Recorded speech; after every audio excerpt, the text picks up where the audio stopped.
আসসালামু আলাইকুম দর্শক। সেই ৫৭ বাংলাদেশিকে ক্ষমা করল আরব আমিরাত। আপনাদের নিশ্চয়ই মনে আছে, কোটা আন্দোলনের সমর্থনে যখন সরকার বিরোধী আন্দোলন তুঙ্গে, তখন দুবাই সহ বিভিন্ন আমিরাতের বিভিন্ন জায়গায় বিক্ষোভ করেছিল বাংলাদেশিরা কোটা আন্দোলনকে সমর্থন জানিয়ে এবং সরকারের বিরুদ্ধে।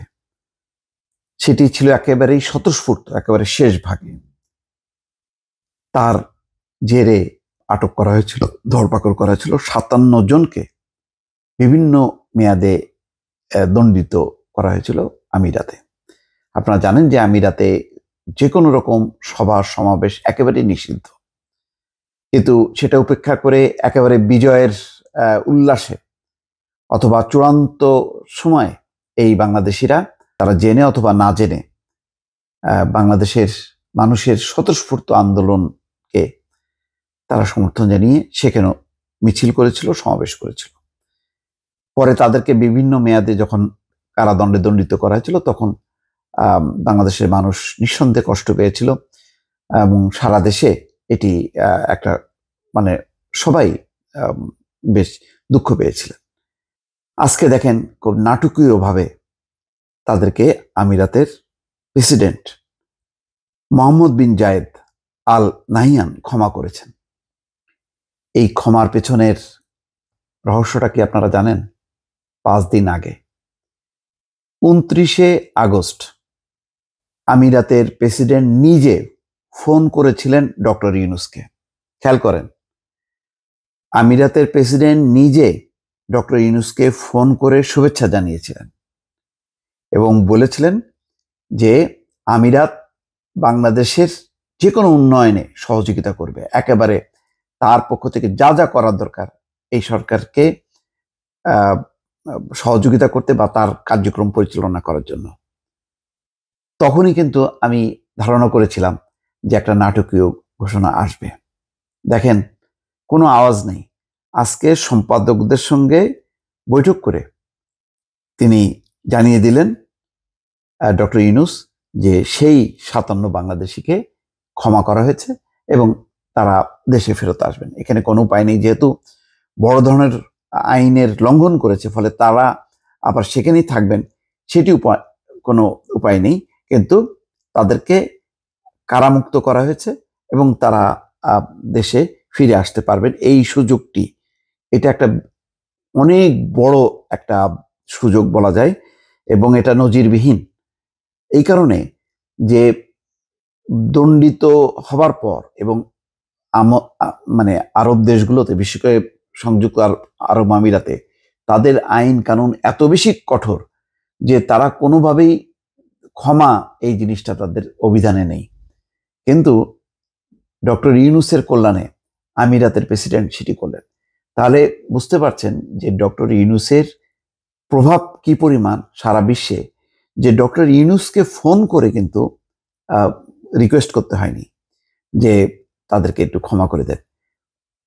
নাহিয়ান নিজে ফোন করেছেন ইউনূসকে শুভেচ্ছা জানাতে, সেই সময় তাদের মধ্যে আলোচনা হয়েছে এবং ডক্টর ইউনূস প্রসঙ্গক্রমে নিশ্চয়ই এই বিষয়টি সামনে এনেছেন বলে আজকে ডক্টর ইউনূসের সঙ্গে কথা বলার ৫ দিনের মাথায় এই ৫৭ জন বাংলাদেশিকে ক্ষমা করে তাদেরকে দেশে পাঠানোর ব্যবস্থা করেছে সংযুক্ত আরব আমিরাত।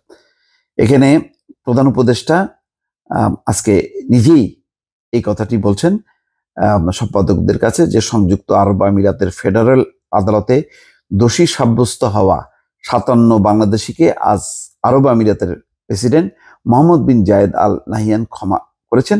শিগগিরই তাদের বাংলাদেশে পাঠানো হবে। এর আগে গত জুলাই মাসে বাংলাদেশে কোটা সংস্কার আন্দোলনের প্রতি সংহতি জানিয়ে সংযুক্ত আরব আমিরাতে বিক্ষোভ করে এই ৫৭ জন বাংলাদেশি এবং তাদেরকে গ্রেপ্তার করা হয়।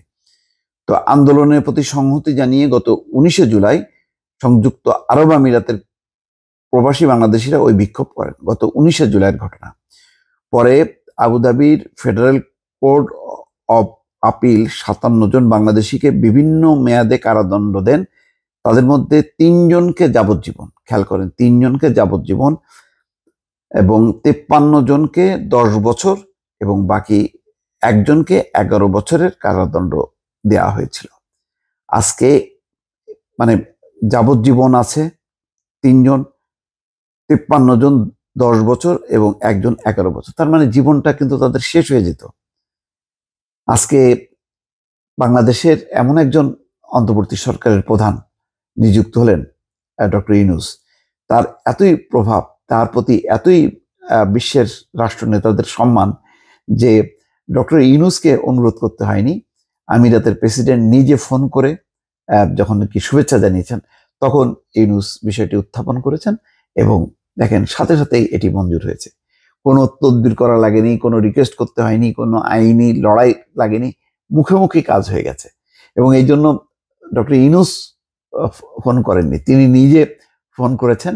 এবং আপনারা শুনেছেন কখনো যে আমিরাতের বা মধ্যপ্রাচ্যের এরকম শক্তিধর দেশগুলো, ধনী দেশগুলো, তার প্রেসিডেন্ট বা প্রধানমন্ত্রী কখনো বাংলাদেশের কোনো প্রাইম মিনিস্টার অথবা প্রেসিডেন্টকে ফোন করে? শোনা যায়নি। কিন্তু এই আমিরাতের প্রেসিডেন্ট নাহিয়ান তিনি ডক্টর ইউনূসকে ফোন করেছেন। দর্শক, ডক্টর ইউনূস যদি কিছুদিন ক্ষমতায় থাকেন, আমি এটুক বলতে পারি যে বাংলাদেশের মানে অর্থনৈতিক এবং অন্যান্য বিভিন্ন বিষয় যেগুলি বৈদেশিক সম্পর্কের সাথে বাংলাদেশ যুক্ত, তার অনেক কিছু কিন্তু খুব সহজ হয়ে যাবে। ডক্টর ইউনূসের একটি টেলিফোনের অনেক ওজন আছে, এটা নিশ্চয়ই বোঝা যাচ্ছে অন্তত এই ঘটনায়। তো সেইভাবেই যে বাংলাদেশে এখন যে রিজার্ভ ঘাটতি, অর্থনৈতিক সংকট, চুক্তি, নানান বিষয় আছে, সেগুলো কিন্তু ডক্টর ইউনূসের টেলিফোনেই যথেষ্ট। সেই ফোনেই অনেক কিছু কাজ হয়ে যাবে। এই মানুষটাকে শেখ হাসিনা যেভাবে তুচ্ছ তাচ্ছিল্য করেছে, তিনি যদি ব্যবহার করতেন, ডক্টর ইউনূসের সাথে যদি ভালো আচরণটা করতেন, তাকে যদি রিকোয়েস্ট করতেন যে বাংলাদেশের সংকটে তিনি যেন ভূমিকা রাখেন বা বিভিন্ন বিষয়ে ওনাকে দিয়ে যদি সেই কাজগুলো তিনি করাতেন, তাহলে বাংলাদেশ উপকৃত হতো। কিন্তু শেখ হাসিনা তো শেখ হাসিনাই, তার একটাই লক্ষ্য যে একদম নিরঙ্কুশভাবে ক্ষমতায় থাকা। সে দেশের স্বার্থ, মানুষের স্বার্থ চিন্তা করতো না। সে কেবল তার অহংকার, তার দম্ভ এবং ক্ষমতায় থাকার অভিলাষ, এগুলোই মানে চরিতার্থ করেছেন। আজকে তিনি বলতেন যে তার কোনো বিকল্প নেই। তার কোনো বিকল্প আছে কিনা? অন্তত আমিরাতের এই 57 জন যেই বাংলাদেশি, যাদেরকে দীর্ঘমেয়াদে নানা দণ্ডে দণ্ডিত করা হয়েছিল, সাজা দেওয়া হয়েছিল, তাদের সাজা কত দ্রুত শেষ হয়ে গেল। সেই জুলাইয়ের 19-এ আজকে হলো আগস্ট, 1 মাস শেষ হলো, সেপ্টেম্বর পড়লো। এর মধ্যে ইউনূসের সঙ্গে কথা হলো 5 দিন আগে, 5 দিনের মাথায় তাদের ক্ষমা করা হলো। তো সুতরাং শেখ হাসিনা অন্তত এখনো তো মারা যাননি, দিল্লিতে আছেন, অন্তত বুঝতে পারছেন যে তার বিকল্প আছে কি নেই। ভালো থাকবেন, আল্লাহ হাফেজ।